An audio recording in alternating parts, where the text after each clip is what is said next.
Mesdames, Messieurs, bonjour. Aujourd'hui, dans notre dossier agricole, nous allons vous présenter les vertus diététiques du café. Le café est l'une des boissons les plus consommées dans le monde. On le cultive dans plus de 70 pays, les deux principaux producteurs mondiaux de café étant le Brésil et la Colombie. Le consommateur de café moyen en boit 3 tasses par jour.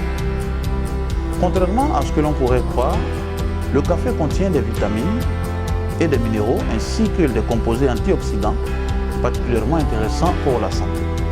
Une tasse de café contient essentiellement de la caféine, des vitamines E, PP et B9, des sels minéraux, potassium, sodium, magnésium et de l'acide phénolique aux propriétés antioxydantes comme le thé vert. Le café contient une douzaine de composés bioactifs dont la caféine qui varie en fonction du type de grain.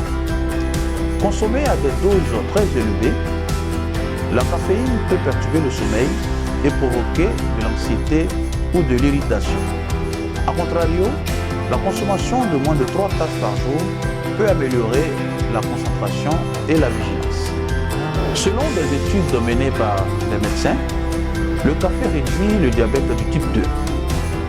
Bien que le café soit la boisson la plus bue dans le monde, il est recommandé de le consommer avec modération.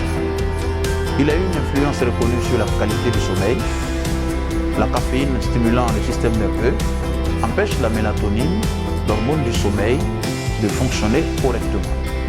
Pour éviter les insomnies, il est conseillé de ne plus consommer le café après 17 heures. Comment consommer le café? Le café peut se consommer de différentes façons.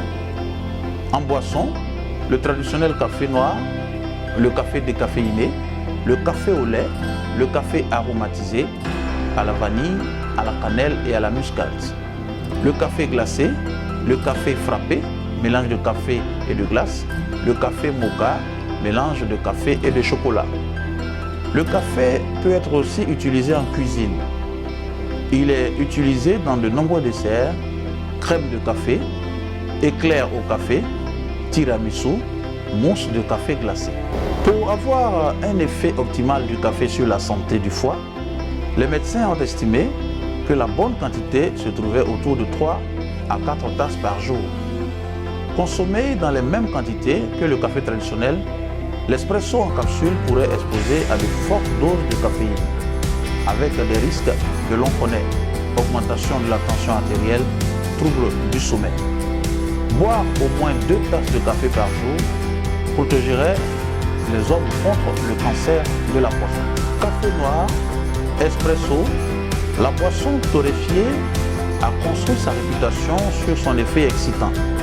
Mais ses actions sur l'organisme sont bien plus vastes à en croire les médecins. Le café est la deuxième marchandise la plus échangée au monde après le pétrole.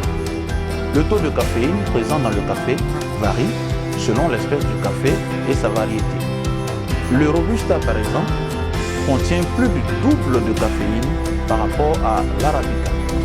La consommation quotidienne de café pourrait même augmenter de 2 années l'espérance de vie.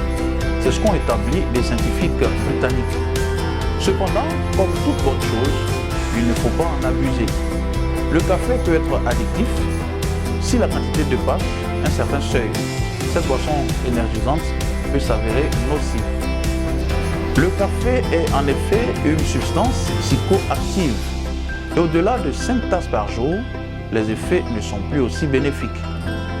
Plutôt que de favoriser la concentration, la caféine peut alors au contraire augmenter la nervosité et l'agitation, entraînant des problèmes d'insomnie ou d'anxiété. Elle peut provoquer des troubles digestifs et est déconseillée aux hypertendus. Amis téléspectateurs, le café, on est bien content de l'avoir comme remontant, mais on ne doit cependant pas en abuser. Avec modération, le café s'avère être un allié particulièrement intéressant, paré de bienfaits insoupçonnés. Et c'est la fin de notre dossier agricole sur les effets du café sur la santé. Merci à tous de l'avoir suivi. L'information continue sur l'agriculteurtv.net.